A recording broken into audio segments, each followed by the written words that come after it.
दोस्तों 2024 CSP chaos संचालक जो भी आप बोल रहे हैं ऑनलाइन बिजनेस करने वालों के लिए बहुत ही चैलेंजिंग साल रहा है। एनपीसीआई, आरबीआई, बैंक, यूआईडीआई अलग अलग नियम और जो उनके संशोधन ला रहे हैं उससे आपका जो काम है वो थोड़ा सा टफ होता जा रहा है। कहीं ना कहीं जो हमारे ग्राहक हैं वो भी इन चीज़ों से परेशान हैं क्योंकि उनको भी पैसा निकालने पैसा भेजने में बहुत सारी दिक्कतें आ रही हैं।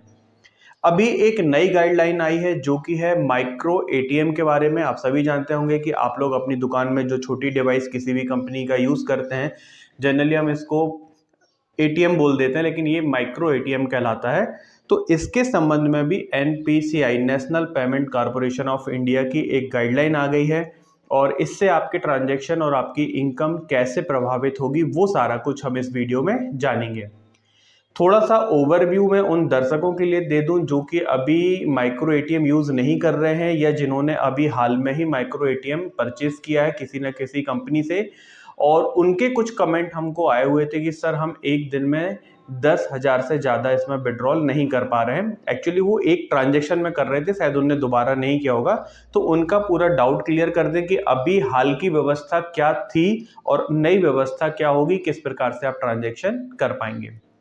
आगे बढ़ने के पहले मेरा वही छोटा सा निवेदन है दोस्तों कि यदि आपने अभी तक हमारे चैनल को सब्सक्राइब नहीं किया है तो प्लीज़ आप इस चैनल को सब्सक्राइब कर लें, नोटिफिकेशन बेल आइकन दबा दें ताकि जब भी हम कोई नया वीडियो लेके आते हैं तो उसका नोटिफिकेशन आप तक पहुंचे और वो जानकारी आप वहां पर देख पाएँ। वीडियो यदि पसंद आए तो आप इसको लाइक और अपने ग्रुपों में शेयर ज़्यादा से ज़्यादा कीजिएगा। और जैसा कि आप अगर हमारे पिछले वीडियो देख रहे होंगे कि जिसमें मैंने आपको जानकारी दी है कि 30 जून 2024 से हमारी जो पुरानी फिंगरप्रिंट डिवाइस हैं L0 वो बंद हो जाएंगी और L1 आपको परचेस करना पड़ेगा। यदि आप ऑनलाइन अमेजन से परचेस करना चाहते हैं तो उन सभी डिवाइस की लिंक मैंने वीडियो के डिस्क्रिप्शन में दे दी है। 30 जून के पहले आप वहां से कैश ऑन डिलीवरी या प्रीपेड ऑर्डर के रूप में आप खरीद सकते हैं। इससे संबंधित कुछ डाउट होते हैं तो आप हमारे पुराने वीडियो को हमारे चैनल पर जाके रिफर कर सकते हैं। बात कर लेते हैं अभी हालिया व्यवस्था की जो माइक्रो एटीएम के लिए थी। आप जानते हैं कि एईपीएस में अभी अलग अलग बैंकों ने लिमिट लगा के रखी है। नॉर्मली दिन में एक ही ट्रांजैक्शन होता है, महीने में एक, किसी के दो, किसी के 4 ट्रांजैक्शन होते हैं और कई बैंक ने तो अधिकतम लिमिट 5,000 रुपए की लगा के रखी कि आप एक बार में 5,000 से ज़्यादा नहीं निकाल पाओगे। ये एईपीएस की बात है। ज़्यादा पैसा निकालने के लिए लोग आधार पे का यूज़ कर ले रहे थे, लेकिन उसमें भी अधिकांश बैंकों ने 2,500 की लिमिट लगा के रखी है। और माइक्रो एटीएम से एक फ़ायदा ये था कि माइक्रो एटीएम से आप एक दिन में उतना पैसा निकाल सकते थे जितना उस ग्राहक के बैंक की लिमिट है। उदाहरण के लिए बैंक ऑफ बड़ौदा एक दिन में 25,000 रुपये का ट्रांजैक्शन अलाउ करता था माइक्रो एटीएम से। एसबीआई 40,000 रुपये करता है। तो आप क्या कर सकते थे कि अगर आपके पास मान लीजिए बैंक ऑफ बड़ौदा का कस्टमर आता है तो आप एक दिन में 25,000 रुपये निकाल सकते थे। बैंक ऑफ बड़ौदा के अलावा अगर एसबीआई का आ रहा है तो आप 40,000 रुपये निकाल सकते थे, लेकिन एक ट्रांजैक्शन में नहीं। माइक्रो एटीएम की जो एक ट्रांजैक्शन की लिमिट थी वो अधिकतम 10,000 है। तो यदि आप 25,000 निकाल रहे हैं मतलब आप 10,000, 10,000 और 5,000 के ट्रांजैक्शन कर रहे हैं।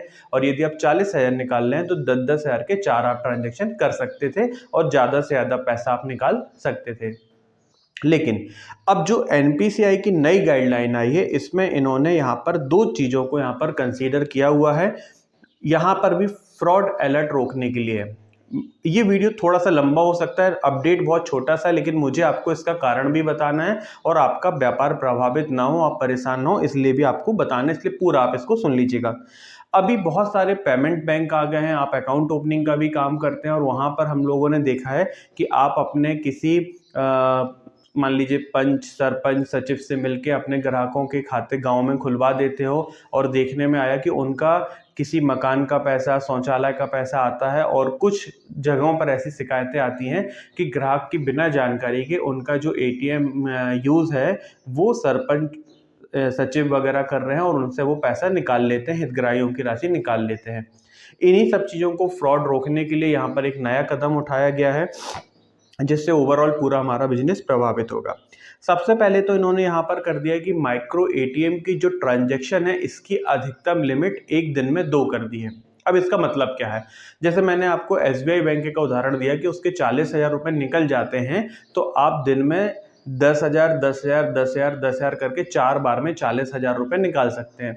लेकिन अब ये वाला जो अपडेट यहाँ पर आ गया कि आप केवल दिन में 2 ही ट्रांजैक्शन कर पाएंगे, तो इसका मतलब है कि अगर आपने 10,000 निकाल लिए हैं तो दोबारा आप केवल 10,000 निकाल पाओगे, टोटल 20,000 रुपये निकाल पाओगे। यदि आप बैंक ऑफ बड़ौदा की बात करें तो वहाँ पर भी आप 20,000 निकाल पाएंगे, अधिकतम 25,000 नहीं निकाल पाएंगे। तो ये लिमिट हो गई। यहाँ पर भी उन लोगों के लिए दिक्कत नहीं है जो कि 10,000 20,000 रुपये तक ही पैसा निकालना है। दिक्कत अब कब आ गई है कि यहाँ पर जब आप सेकंड ट्रांजैक्शन आप करोगे, अभी तक आप लगातार 2 ट्रांजैक्शन कर लेते थे, लेकिन अब उन्होंने वहाँ पर 30 मिनट का पीरियड लगा दिया है, जैसा कि आप एईपीएस में करते हैं कि अगर कोई बैंक एक दिन में 2 बार अलाउ करता है, तो आप अगर एक बार पैसा आपने निकाल लिया तो 30 मिनट तक आप पैसा नहीं निकाल सकते। वही चीज़ अब यहाँ पर भी हो रही है कि अगर मान लीजिए आपने 3 बजे 10,000 रुपये का विड्रॉल किया और आपको मान लीजिए 100 रुपये भी एक्स्ट्रा निकालना है, तो आप सेकंड ट्रांजैक्शन 30 मिनट के बाद ही कर पाओगे, 30 मिनट के पहले उस ट्रांजैक्शन को नहीं कर पाएंगे। ये यहाँ पर नई जो गाइडलाइन है वो आ रही है। इसके बाद जब ट्रांजैक्शन कंप्लीट हो जाएगा तो वहाँ पर अगर जैसे मान लीजिए तीसरी बार आप ट्राई करोगे तो यहाँ पर आपको एक एरर आएगी RC59। ये एक रिजेक्शन की एरर है जिसमें जनरली आपको या तो सस्पेक्टेड फ्रॉड लिख के आ जाएगा यहाँ पर, या लिमिट की एक एरर आ जाएगी। सीधा सा है कि 2 ट्रांजैक्शन के बाद आप वहाँ पे ट्रांजैक्शन नहीं कर पाएंगे। तो यही यहाँ पर एक छोटा सा अपडेट था। यदि आप माइक्रो एटीएम चलाते हैं और आपके पास इस प्रकार के ग्राहक आते हैं तो उनको भी ये जानकारी दें कि भाई आप जो कई बार होता है ग्राहक करता है कि पहले पता लगा 1,500 लेके चला गया, फिर थोड़ी देर बाद आया कि हमको और चाहिए, तो उसको बता दें कि भाई एटीएम की अब ट्रांजैक्शन की लिमिट इतनी हो गई है, 30 मिनट का भी कपलिंग लग गया है, तो यदि आपको कोई पैसा चाहिए तो आप एक बार में ही अधिकतम पैसा निकाल लें। आशा करते हैं वीडियो से आपको हेल्प मिलेगी, इसलिए आप इसको शेयर और चैनल को सब्सक्राइब जरूर करेंगे। वीडियो देखने के लिए बहुत बहुत धन्यवाद दोस्तों। आपका दिन शुभ हो। वंदे मातरम। जय हिंद।